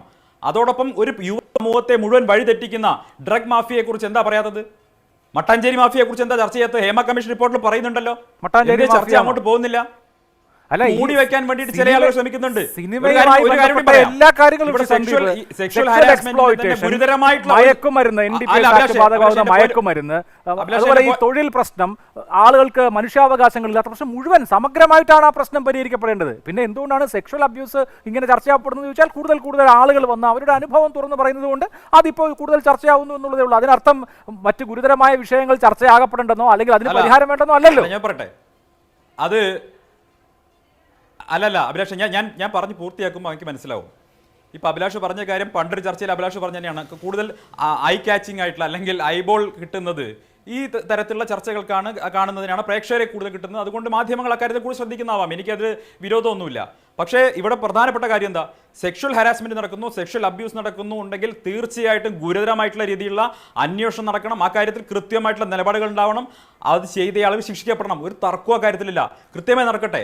പക്ഷെ മറുവശത്ത് ഒരു സമൂഹത്തെ മുഴുവൻ വഴിതെറ്റിക്കുന്ന സിനിമകൾ എടുത്ത ആളുകളുണ്ടല്ലോ, ചില കഞ്ചാവിന്റെ പേരിൽ സിനിമ എടുത്ത ആളുകളുണ്ടല്ലോ, കേരളത്തിലെ ചെറുപ്പക്കാരെ മുഴുവൻ വഴിതെറ്റിച്ച മട്ടാഞ്ചേരി മാഫിയയുണ്ടല്ലോ, അവരെ കുറിച്ച് എന്താ ചർച്ച നടക്കാത്തത്? ഈ പാക്കപ്പ് പാർട്ടികൾ എന്ന പേരിൽ കൊച്ചിയിൽ നടക്കുന്ന മയക്കുമരുന്ന് പാർട്ടികൾ ഓരോ സിനിമ കഴിയുമ്പോഴും എന്തേ ചർച്ച നടക്കാത്തത്? ഇനി ഒരു കാര്യം പറയട്ടെ, ഇവിടെ ചില ആളുകൾ ഗ്ലോറിഫൈ ചെയ്യപ്പെടുന്ന ചില ആളുകൾ, UCCയിലെ പ്രധാനപ്പെട്ട ആളായിട്ടുള്ള പാർവതി തെരുവോത്ത്, ആ പാർവതി തെരുവോത്ത് ഒടുവിൽ അഭിനയിച്ച സിനിമയിൽ അവരുടെ അച്ഛന്റെ ക്യാരക്ടറാണ് ചെയ്തിട്ടുള്ളത് അലൻസിയർ. അലൻസിയർക്കെതിരെ ഉയർന്ന ആരോപണം എന്താ? അലൻസിയർക്കെതിരെ ഉയർന്ന ആരോപണം അതിഗുരുതരമായിട്ടുള്ള ഒരു CITU സംസ്ഥാന നേതാവിന്റെ മകൾ ഉന്നയിച്ച ആരോപണം. എന്തേ അക്കാര്യത്തിലൊന്നും പറയാത്തത്? അപ്പൊ അത് മാത്രമല്ല, അലൻസിയറുടെ പ്രസംഗം എന്തായിരുന്നു സംസ്ഥാന അവാർഡ് വേദിയിൽ? നിർത്തല്ലേ താങ്കളെ സ്റ്റോപ്പ് വടി വെട്ടാൻ പോയിട്ടല്ലോ. ചർച്ചയായതാണ്, അല്ലാതെ അത് ഒഴിവാക്കപ്പെട്ട അല്ല. നിങ്ങളെയല്ല പറയുന്നത്, അല്ല ഞാൻ പറയാൻ അങ്ങനെ ഒരു ആരോപണം ഇല്ലാതാക്കിയില്ല. വിശുദ്ധ പശുവായിട്ട് ചമയുന്ന ആളുകളെ കുറിച്ചാണ്, അല്ല ഇവിടെ ഹോളി കൗവായിട്ട് ചമയുന്ന ആളുകളെ കുറിച്ചാണ് പറയുന്നത്. പുരുഷത്വത്തിന്റെ പ്രതീകമായ മുഖ്യമന്ത്രി ഇരിക്കുന്ന വേദിയിൽ വെച്ച് ഒരു സ്ത്രീയുടെ പ്രതിമ തന്നെ പ്പിക്കരുതേ എന്ന് പറഞ്ഞ അലൻസിയറുടെ ഒപ്പം, അതല്ലെങ്കിൽ ആരോപണ വിധേയനായിട്ടുള്ള അലൻസിയറുടെ ഒപ്പം അഭിനയിക്കാൻ മടിയില്ലാത്ത ഒരാൾ ഇതില് വലിയ എന്നാണ് ഞാൻ പറയുന്നത്. ഇതിൽ വലിയ രീതിയിൽ ഞാൻ എന്തോ വലിയ ഇടപാടുകൾ നടത്തി ഇതെല്ലാം പുറത്തു കൊണ്ടുവന്നാണ് രീതിയിൽ ഇപ്പൊ ഇങ്ങനെ പ്രചരണം നടത്തുന്നുണ്ടല്ലോ. അത് കാരണം പാർവതിയുടെ സിനിമ ഏറ്റവും ഒടുവിൽ പോലും അലൻസിയറുടെ ഒപ്പം അഭിനയിച്ചിട്ടുണ്ട് ആണല്ലോ. അപ്പൊ അതുകൊണ്ട് ഈ കാപട്യം നിറഞ്ഞ നിലപാടുകൾ എടുക്കരുത്. ഇവിടെ സെക്ഷൽ ഹാരാസ്മെന്റിനെതിരായി, സെക്ഷൽ അബ്യൂസിനെതിരായിട്ടുള്ള ശക്തമായിട്ടുള്ള അന്വേഷണം വേണം, നടപടി വേണം, ചെയ്ത ആളുകൾ ശിക്ഷിക്കപ്പെടണം. ഒരു തർക്കവും കരുതില്ല. BJPയുടെ സംസ്ഥാന അധ്യക്ഷൻ നിലപാട് കൃത്യമായി പറഞ്ഞിട്ടുണ്ട്. അതാണ് BJPയുടെ നിലപാട്. അത് തന്നെയാണ് സുരേഷ് ഗോപി പറഞ്ഞത്, സംസ്ഥാന പ്രസിഡന്റ് പറഞ്ഞതാണ് BJPയുടെ നിലപാട്. പക്ഷേ ഒരു സിനിമാ പ്രവർത്തനം എന്നുള്ള നിലയ്ക്ക്, ഒരു മന്ത്രി എന്നുള്ള നിലയ്ക്ക് വളരെ സംയമനത്തോടു കൂടി അദ്ദേഹം ചില കാര്യങ്ങൾ പറഞ്ഞു. മോസ്റ്റ് ബാലൻസ്ഡ് ആയിട്ട് സ്റ്റേറ്റ്മെന്റ് മന്ത്രിക്ക് പറയാൻ സാധിക്കുന്ന സ്റ്റേറ്റ്മെന്റ് അദ്ദേഹം പറഞ്ഞു. അത് അദ്ദേഹത്തിന്റെ നിലപാടാണ്. അല്ല, നിലപാട് എടുക്കാം. അത് പറയുന്ന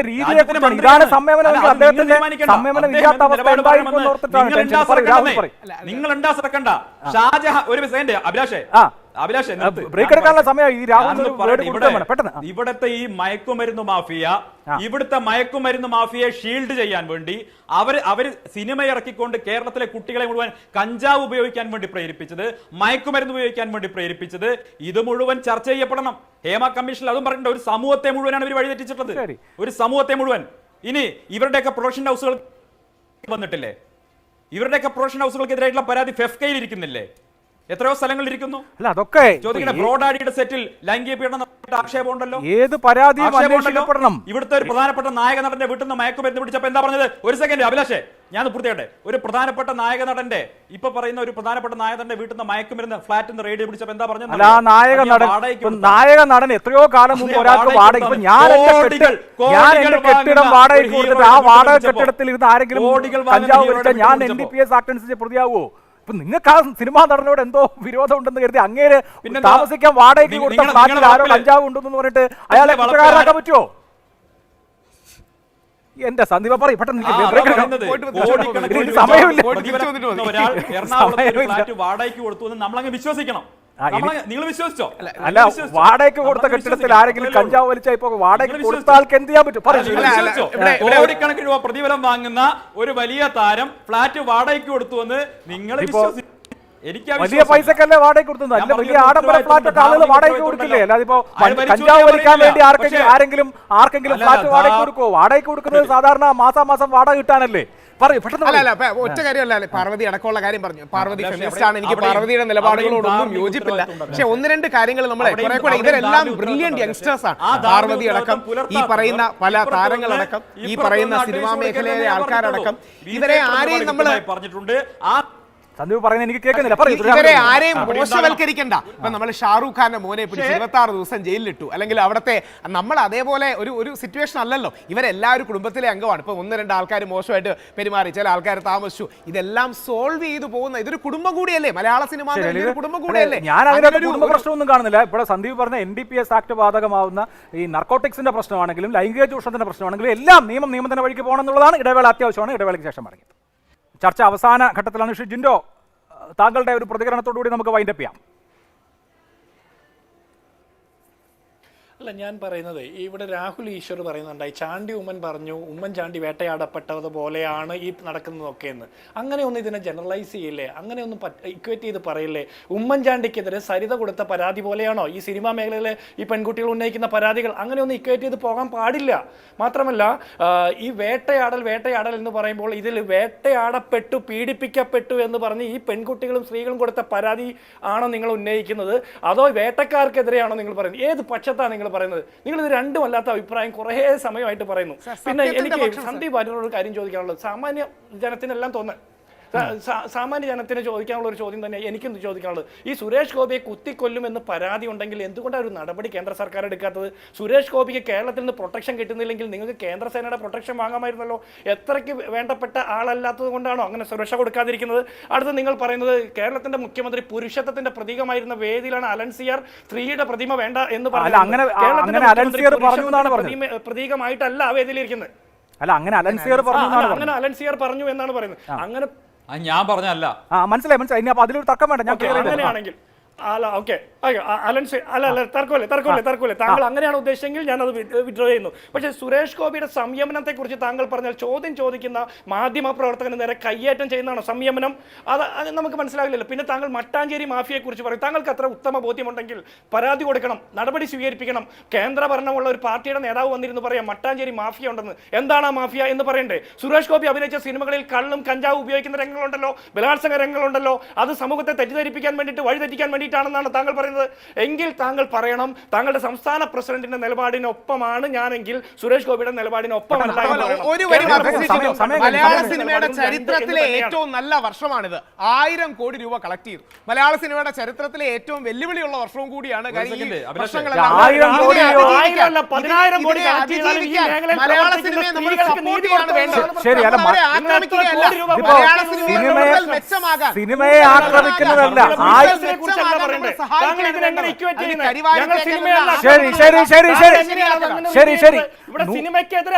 ശരി, 100 കോടിയോ 1000 കോടിയോ 10,000 കോടിയോ എന്നുള്ളതല്ല. നീതിക്ക് വേണ്ടി മനുഷ്യർ നിലവിളിക്കുന്നുണ്ടോ എന്നുള്ളത് മാത്രമാണ് പ്രശ്നം. നീതിക്ക് വേണ്ടിയുള്ള നിലവിളികൾ അവസാനിപ്പിക്കപ്പെടുക എന്നുള്ളതുമാണ് വിഷയം. വളരെ നന്ദി എല്ലാ പാനലിസ്റ്റുകൾക്കും. സൂപ്പർ പ്രൈം ടൈം അവസാനിക്കുന്നു. നമസ്കാരം.